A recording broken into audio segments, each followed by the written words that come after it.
오늘의 말씀은 출애굽기 33장 5절에서 6절 말씀입니다. 여호와께서 모세에게 이르시기를 이스라엘 자손에게 이르라.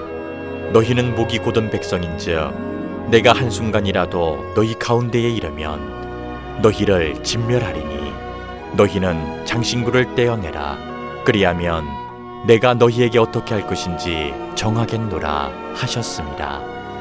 이스라엘 자손이 호렙산에서부터 그들의 장신구를 떼어내니라.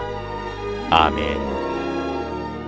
옛 어른들이 부부싸움은 칼로 물베기다 이런 얘기를 많이 하셨습니다. 그러나 현실은 그렇지 않습니다. 현대사회에서 부부의 갈등의 문제 또는 부부들끼리 받는 상처의 문제는 말처럼 싸우고서 아무 일도 없다는 듯이 봉합되지 않습니다. 저절로 상처난 마음, 멀어진 관계가 회복되지 않고 만약에 부부간에 그런 문제가 생기면 요즘은 굉장히 깊은 상담도 받고 또 전문가들의 도움을 받아서 많이 노력을 할 때만 부부의 관계들이 회복이 됩니다. 부부만 그렇지 않습니다. 영원한 우정을 약속했던 친구의 관계도 그렇고 천륜이라고 부르는 부모, 자식의 관계도 마찬가지고 형제의 관계도 동일한 것 같습니다. 믿거라 하고 우리가 이런 사이니까 조금 상처 주고 힘든 관계 속에 지내다가 시간이 지나면 저절로 해결될 것 같은데 절대로 그렇지 않습니다. 만약에 관계 개선을 원한다면 많은 시간과 노력을 서로가 기울여야만 예전처럼 좋은 관계를 회복할 수 있습니다. 하나님과의 관계는 어떨까요? 우리는 늘 하나님을 아버지라고 부르지만 살다 보면 하나님 아버지와 우리의 관계가 종종 깨질 때가 있습니다. 특히 오늘 이 자리에 예배하시는 분 가운데는 하나님 관계가 깨진 것 정도를 넘어서서 너무 멀리 하나님과 나 사이가 떨어져 있다고 느끼는 분도 계실지 모르겠습니다. 만약에 우리가 그런 사람이라면 나와 깨어진 하나님의 관계를 어떻게 회복할 수 있을까? 너무 멀리 떨어져 있는 하나님과 나와의 관계를 좁히려면 어떻게 해야 될까? 오늘 출애굽기 33장의 말씀은 그런 관심을 가지고 성경을 보면 더욱더 은혜가 되는 말씀인 것 같아요. 지금 지난 시간에 이스라엘 백성들이 금송아지를 만들어서 하나님께서 굉장히 진노하시는 모습을 봤습니다. 근데 여러분 한번 생각해 보세요. 이 금송아지를 만들 때 이스라엘 백성들 전부가 동참했을까요? 따지고 보면 주도하는 사람이 있었을 거고 또 찬성하는 사람도 있었을 거고 아주 극적으로 그러면 안 된다고 반대하는 사람들도 있었을 거예요. 그리고 대부분은 이도 저도 아닌 중도적인 입장에서 금송아지를 만드는 사람들을 그냥 물끄러미 바라보고 반대하는 사람들의 이야기도 들으면서 그냥 객관적으로 그 자리를 지켰던 사람들도 있었을 거예요.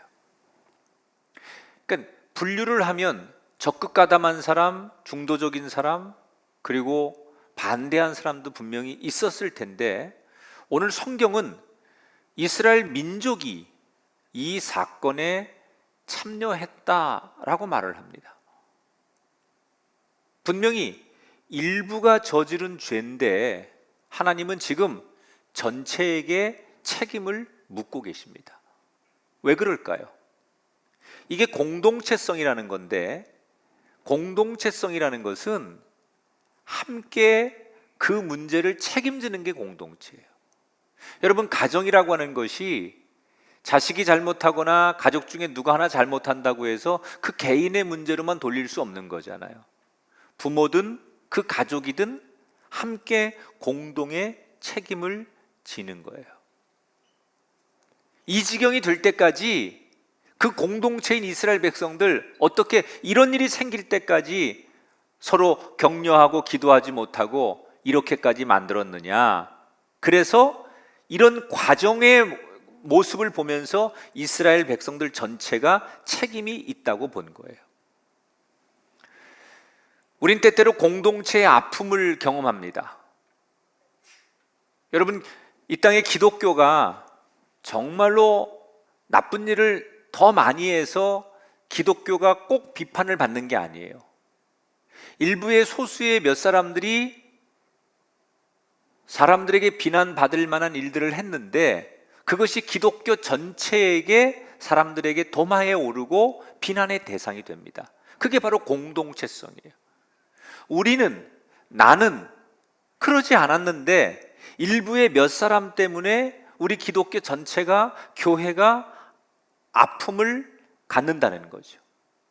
그러므로 우리는 일부의 죄라고 넘기기보다 그런 일이 생길 때마다 함께 안타까워하고 함께 책임을 통감하고 함께 기도할 수 있는 그런 사람이어야 된다는 거예요.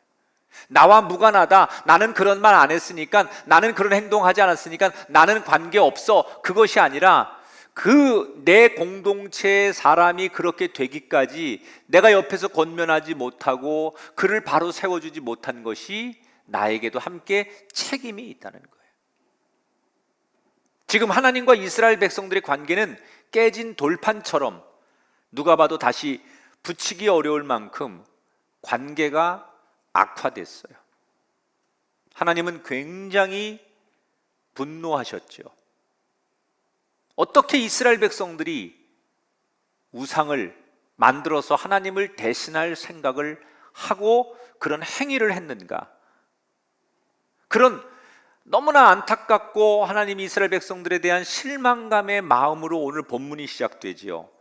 1절부터 3절에 하나님이 이렇게 말씀하십니다. 여호와께서 모세에게 이르시되 너는 백성과 함께 여기를 떠나서 내가 주기로 한 그 땅으로 올라가라. 내가 너희를 이르게 하려니와 나는 너희와 함께 올라가지 아니할 것이다.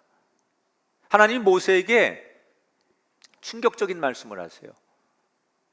너희 이스라엘 백성들 내가 약속한 그 땅까지 내가 데려다 주고 너희들에게 주기로 한 그 땅을 거기 원주민들 다 몰아내고 주는 것까지는 하겠다. 그런데 그건 내가 약속을 지키지만 너희와 함께 하겠다라고 하는 것은 그 약속은 지킬 수 없다. 지금부터는 너희와 내가 같이 동행하지 않을 것이다. 모세가 이 이야기를 듣고 너무 충격을 받았지만 자기는 그 말을 이스라엘 백성들에게 전해야 되기 때문에 하나님께 들은 얘기를 그대로 백성들에게 전합니다. 이때 이스라엘 백성들이 엄청난 충격을 받습니다. 하나님이 없으면 우리가 이 광야에서 어떻게 견딜 수 있어요? 하나님이 없는 적과의 전쟁을 어떻게 이길 수 있어요? 하나님이 없는 곳에서 우리가 먹고 사는 문제를 어떻게 해결할 수 있어요? 그러니까 이스라엘 백성들이 하나님이 우리와 더 이상 동행하지 않는다는 이야기를 전해 듣고 막막함과 두려움과 절망감이 밀려오기 시작하는 거예요. 그리고 그때부터 이스라엘 백성들은 너무나 두려운 나머지 누가 시키지도 않았는데 하나님 앞에 나와서 백성들 하나 둘씩 엎드리더니 전체가 석고대제를 하기 시작합니다. 우리가 사극에 보면 왕 앞에 나온 사람들이 머리를 풀고 이 거적대기 같은 거 위에서 왕에게 용서를 해달라고 몇 날 며칠 왕의 이름을 부르는 모습들을 보잖아요. 지금 백성들이 너나 할 것 없이 울면서 하나님 앞에 하나님 우리를 용서해 달라고 울부짖기 시작합니다. 이게 몇 날 며칠 이스라엘 백성들 진영에서 일어나니까 모세가 하나님 앞에 다시 이야기하는 거예요. 하나님, 지금 보고 계시죠? 이스라엘 백성들이 비록 잘못했지만 이렇게 눈물로 하나님 앞에 용서를 구하고 온 백성들이 참여하고 있는데 하나님, 이들을 용서해 주세요. 이때 하나님께서 다시 모세에게 이야기를 하는 장면을 우리가 주목해 볼 필요가 있어요. 5절 말씀인데, 내가 한순간이라도 너희 가운데 이르면 너희를 진멸하리니 너희는 장신구를 떼어내라. 그리하면 내가 너희에게 어떻게 할 것인지 정하겠노라. 자, 처음에는 하나님께서 내가 절대로 너희와 함께 하지 않을 것이다, 이렇게 말씀하셨잖아요. 그런데 뒤에 가면 하나님이 뭐라고 말씀하느냐? 너희 몸에서 장신구를 떼어내거라.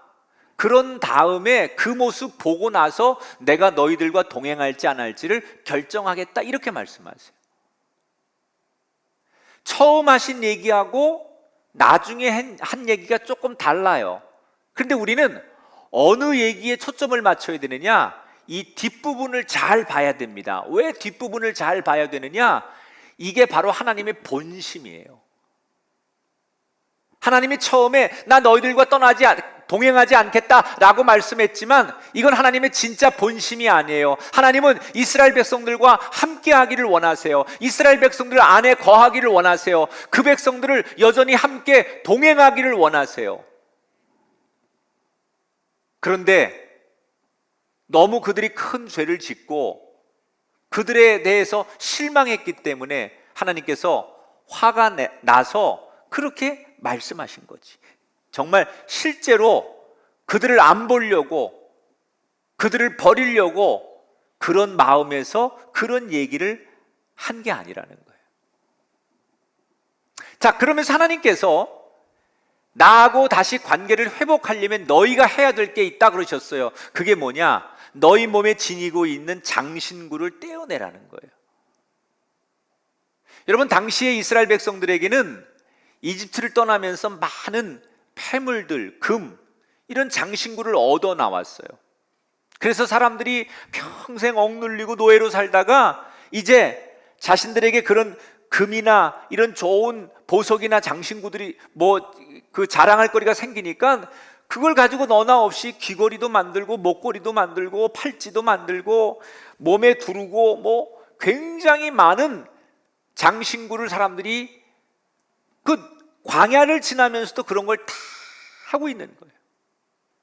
남녀노소 할 것 없이. 근데 여러분, 그 장신구라는 게 뭐예요? 남에게 자랑하고 싶은 거예요. 내가 이렇게 멋있는 거, 비싼 거, 좋은 거, 능력 있는 거 가지고 있다라는 걸 자랑하고 싶기 때문에 자기 몸에 부착하는 거예요. 자기를 아름답게 꾸며서 보여주고 싶어서 그런 장신구를 가지고 있는 거예요. 또 이 장신구 속에는 종교적인 의미가 숨어 있는데, 비록 이 백성들이 하나님을 따르는 백성이긴 하지만 하나님 말고 자기들 마음에 위로가 줄 수 있는 뭔가 부적 같은 거, 하나님 이외에 자신들의 마음에 평안을 주고 자신들이 의지할 수 있는 다른 종교적인 어떤 힘이 될 만한 것들을 상징적으로 새기거나 그런 것들을 넣어가지고 그런 모든 것들을 이렇게 장신구로 붙이고 다니는 거예요. 그러니까 하나님께서 지금 너희들 몸에 그렇게 가지고 있는 장신구를 떼어내라는 건 무슨 얘기예요? 남들 앞에 자랑하고 싶은 것들, 너희들을 드러내고 싶은 것들, 너희들을 아름답게 포장하고 싶은 것들, 이런 모든 것들을 내려놓으라는 거예요. 하나님이 아닌 다른 것으로부터 위로와 평안을 얻으려고 했거나 다른 것으로부터 도움을 받으려고 했던 이런 부적 같은 것들, 미신 따위, 이런 거 다 내려놓으라는 거예요. 그리고 나서 하나님을 바라보라는 거예요.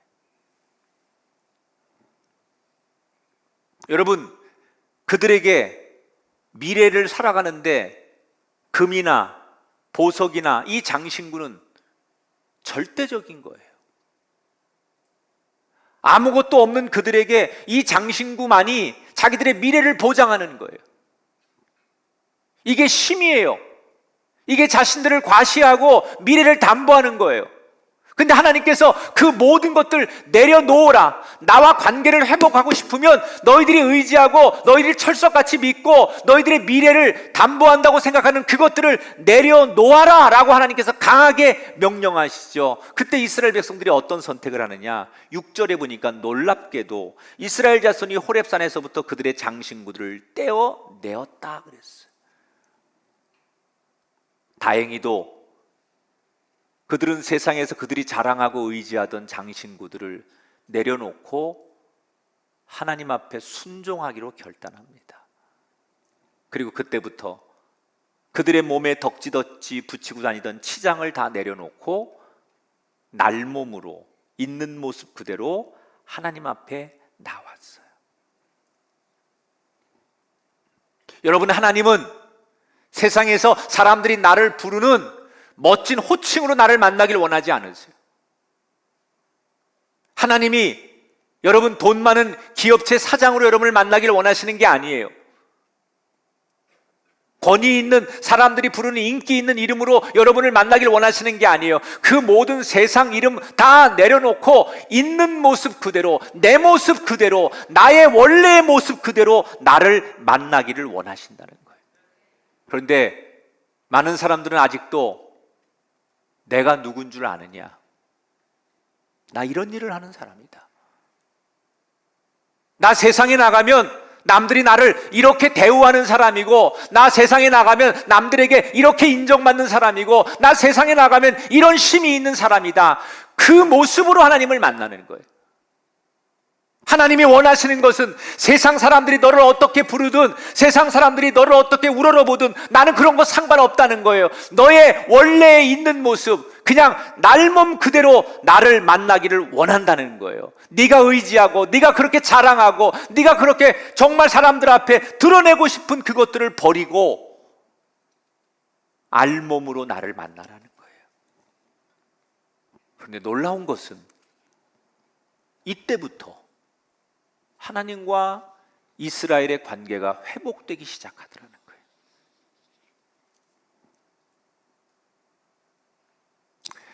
어떤 분들이 이런 고백을 합니다. 저는 요즘 하나님을 좀 느낄 수가 없습니다. 도대체 하나님이 나의 하나님이신지, 심지어 하나님이 어디 계신지, 도대체 하나님이 내가 기도하고 내가 구하는 것에, 또는 우리의 지금 살아가는 삶의 이런 여러 가지 모습들을 보면 도대체 하나님은 공의로우신 분인지 어디 계신지 난 도무지 하나님을 느낄 수가 없습니다.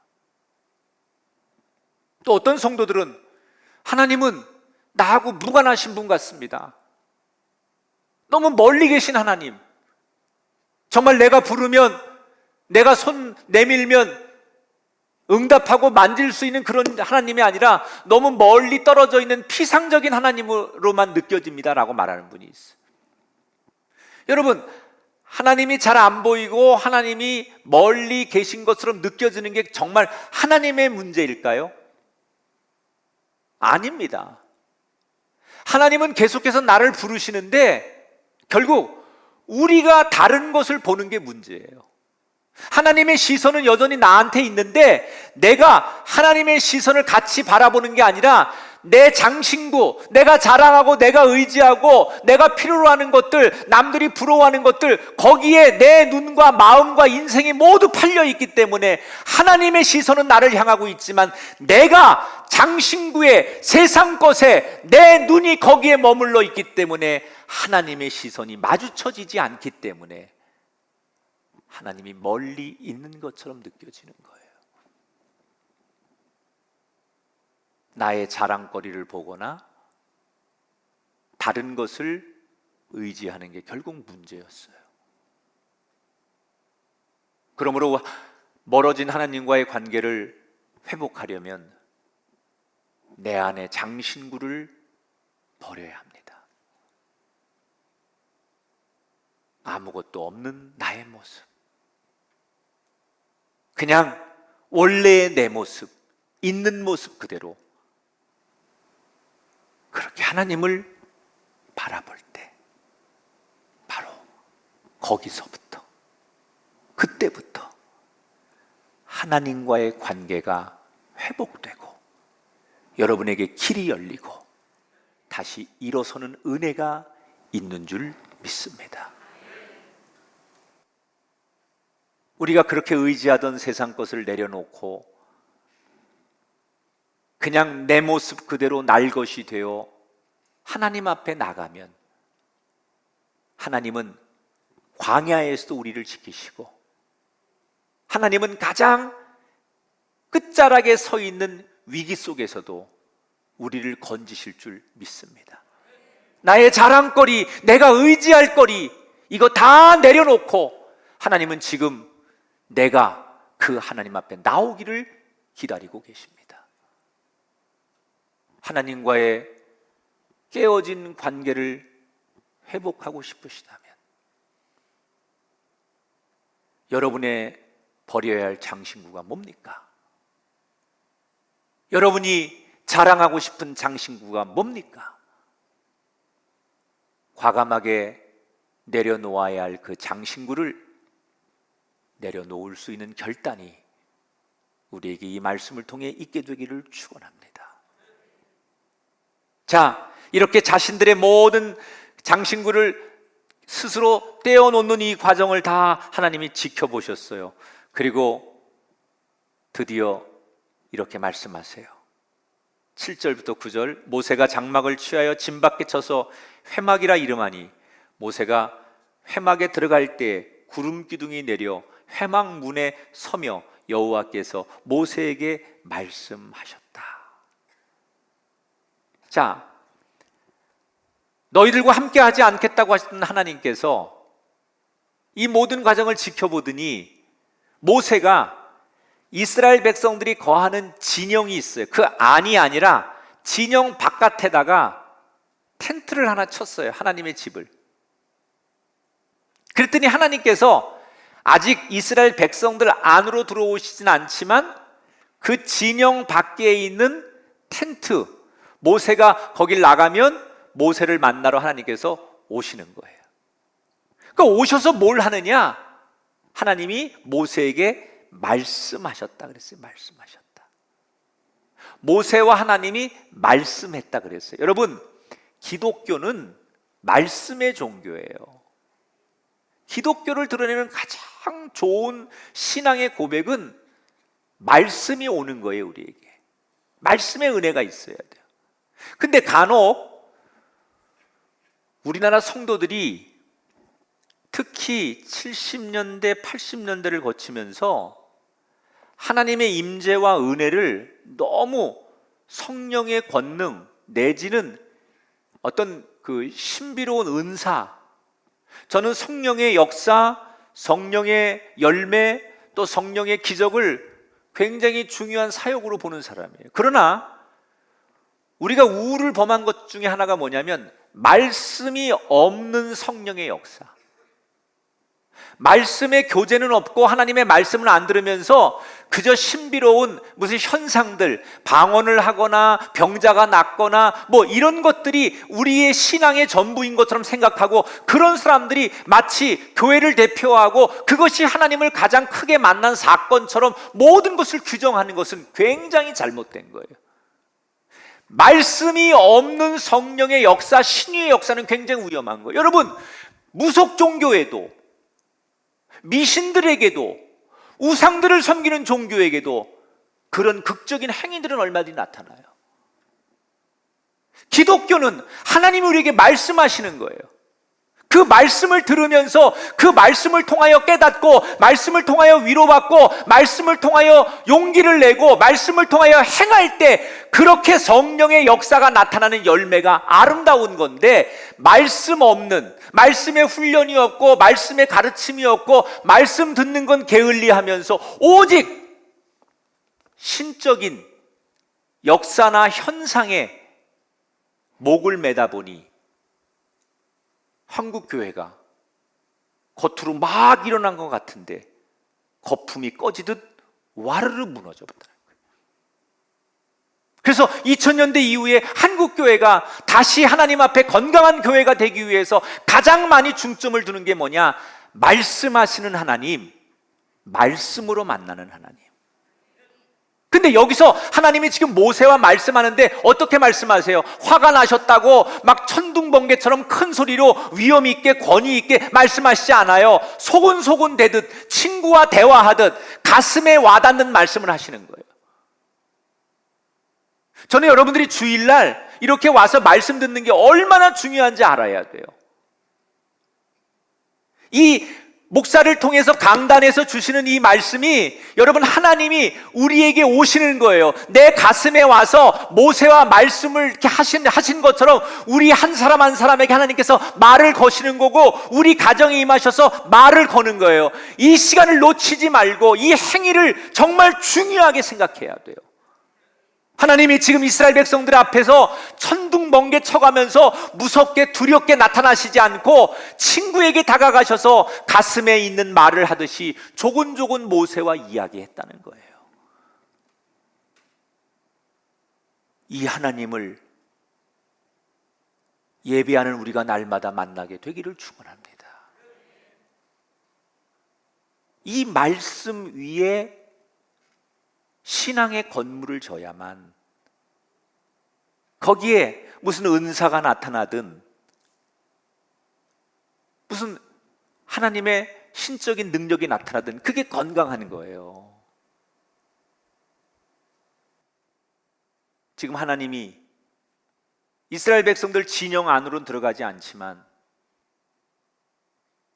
날마다 모세를 만나러 오신다는 얘기는 본심이 어디에 있는가를 봐야 돼요. 이때 중재자의 역할이 참 중요한 거예요. 이걸 우리는 중보라고 하잖아요. 모세는 백성들과 하나님 사이에 계속 중보 기도를 드려요.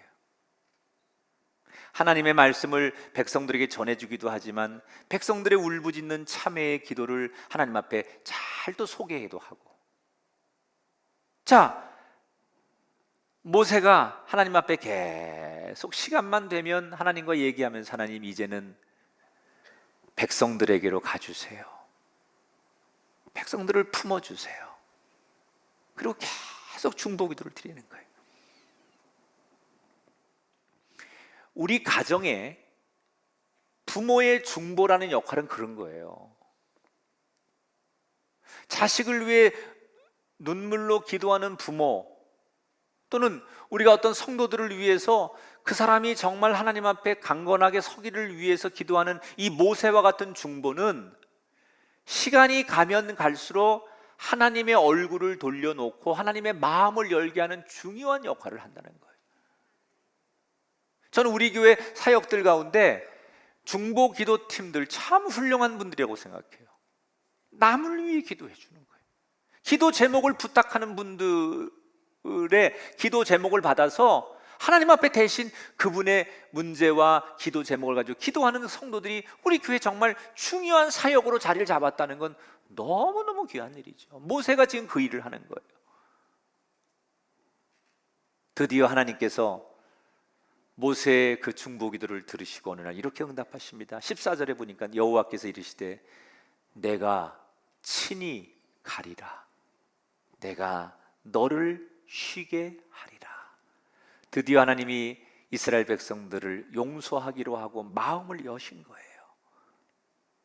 그 모세의 간절한 기도 때문에, 이스라엘 백성들의 진실한 회개 때문에 하나님이 그들을 용서하기로 결정하셨어요. 그런데 하나님이 내가 너희 백성들에게 가서 너희들과 함께 하겠지만 조건이 하나 있다 그러셨어요. 그 조건이 뭐냐?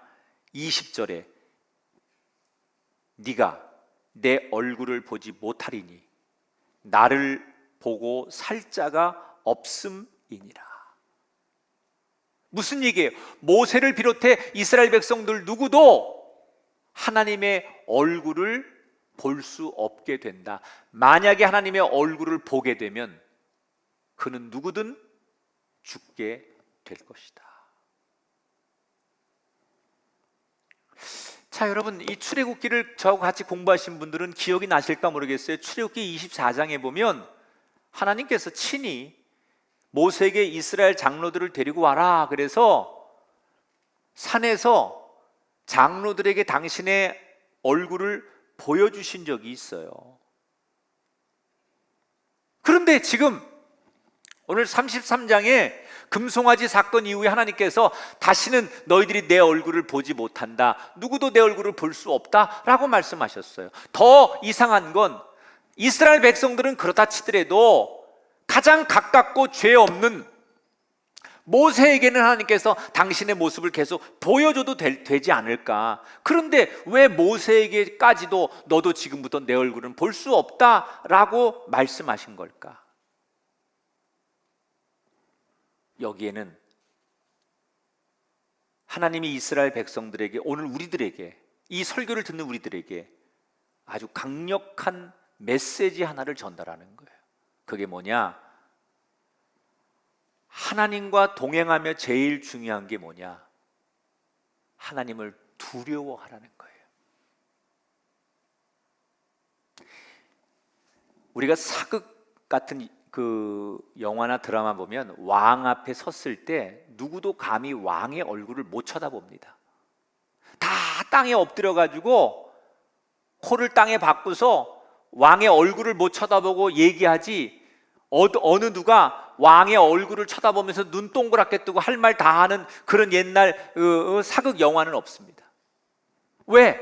왕이라고 하는 존재는 모든 사람에게 두려움의 존재이기 때문에 감히 쳐다보지 못하는 게 궁궐의 예법이에요. 지금 하나님의 부탁도 동일한 겁니다. 하나님의 백성이라면 누구라도 하나님의 얼굴을 감히 쳐다보지 않을 만큼 하나님을 두려워해야 된다는 거예요. 모세는 이스라엘 백성을 대표하는 사람이잖아요. 이제는 모세를 하나님이 개인의 관계가 아니라 너도 이스라엘을 대표하는 사람이니까, 대표성을 가졌으니까 너도 이제 그 공동체 일원으로 보시기 때문에 모세에게도 지금부터 내 얼굴을 볼 수 없다라고 말씀하신 거예요.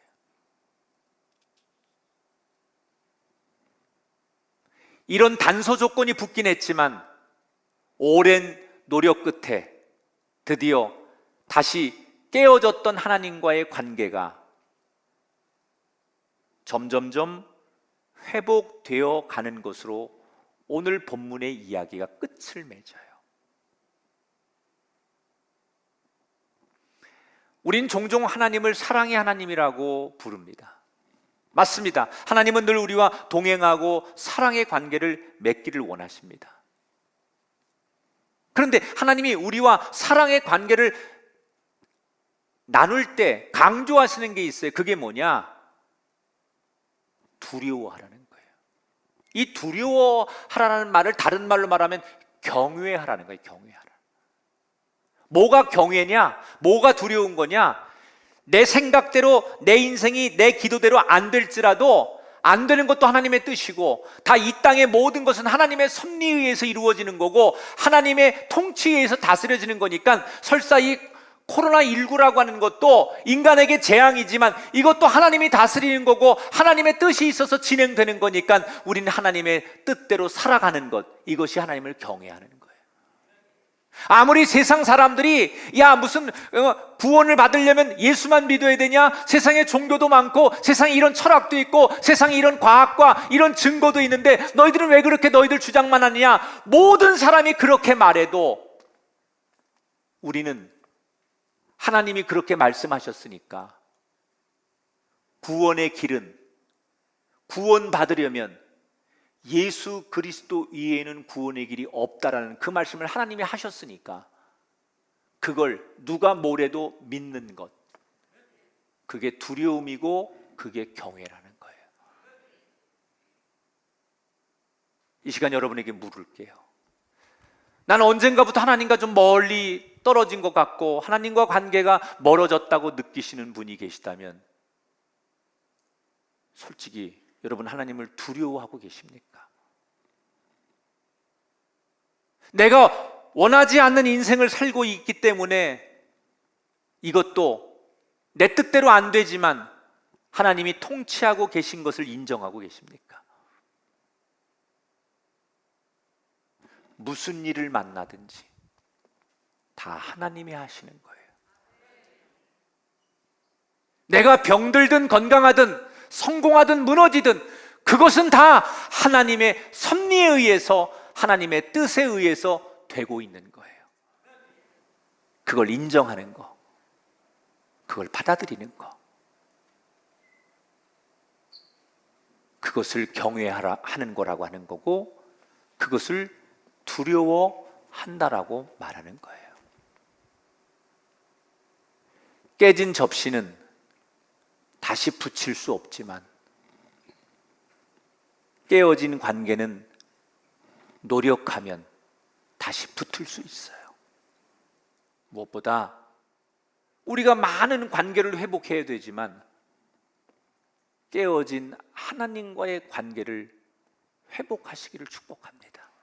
여러분의 가정이, 여러분의 인생이 젊을 때, 그때 하나님과 관계가 그렇게 친밀하고 아름답고 좋았던 여러분의 인생이 어찌어찌 하다 보니 하나님과 너무 많은 관계가 깨어져 버렸거나 너무 멀어진 인생이라고 인정이 되시거든. 저절로 되겠지 생각하지 마시고 노력하십시오.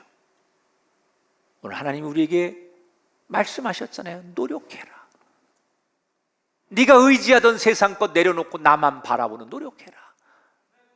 세상에 너를 두렵게 하는 게 많이 있겠지만 여호와 하나님을 두려워해라. 거기에서부터 하나님과 나 사이에 깨어진 관계가, 멀어진 사이가 회복되는 기적과 역사가 나타나고 그 축복이 여러분의 것이 되기를 주님의 이름으로 축원합니다.